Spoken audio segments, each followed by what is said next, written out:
Conservation districts throughout the Great Plains install 6-foot wide woven weed control fabric as part of their conservation services they offer.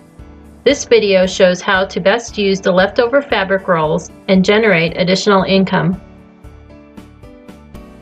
Partial rolls clutter up the storage area and slow the fabric installation process due to the extra time and effort needed to transport and change out rolls. Some vendors use knives or scissors to cut leftover fabric into 3-foot squares. This leaves frayed edges, and research has shown that squares need to be 6 foot to be effective. The following short video illustrates how to make effective 6-foot square mats without frayed edges. This process can be completed on rainy days and generate additional revenue for conservation districts. Here is the fabric cutting jig ready to operate. The scrap board marked with the X is the backer board for cutting the fabric opening. The jig is built so as you pull enough fabric out to reach the floor, the X for the opening is in the right spot every time.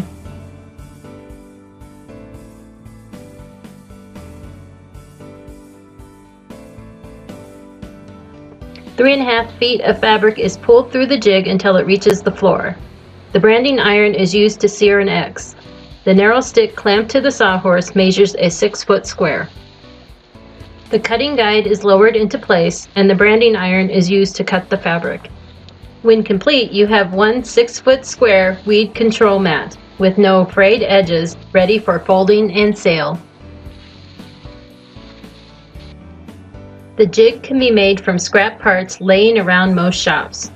Only the branding iron will need to be purchased for about $150. 2 1x2s on edge, 7 foot long, and spaced 1 1/4 inches apart, guide the cutting iron. Tapered brackets ensure the cutting guide quickly lines up in the proper place every time. A 2-inch cup magnet and a scrap metal bracket lock the cutting guide in place, but allow for a quick and easy release. Scrap metal, used hinges, springs, and bungee cords support the guide once the cup magnet has been released, allowing fabric to be pulled easily through the jig. The jig is attached to sawhorses with a 6-inch C-clamp. The cutting board, shown here with the cutting guide open, is nothing more than a scrap 1x4, screwed onto the top edges of 2 7-foot long 2x4s. The 2x4s keep the base flat and rigid. A 1.5-inch pipe, 8 foot long, is used to support the fabric roll. Screws hold the pipe in place while allowing quick pipe removal to add the next partial fabric roll. The pipe and fabric roll are supported on the same sawhorses as the jig. The brass cutting edge of the electric knife is 1 inch wide and 6 inches long. It was developed originally to cut plastic netting off big round bales. It should be available from branding iron manufacturers.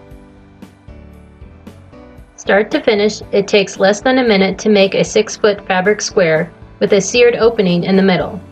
The first time the jig and electric knife were used, they produced 200 squares with no frays and no need to recut a single piece.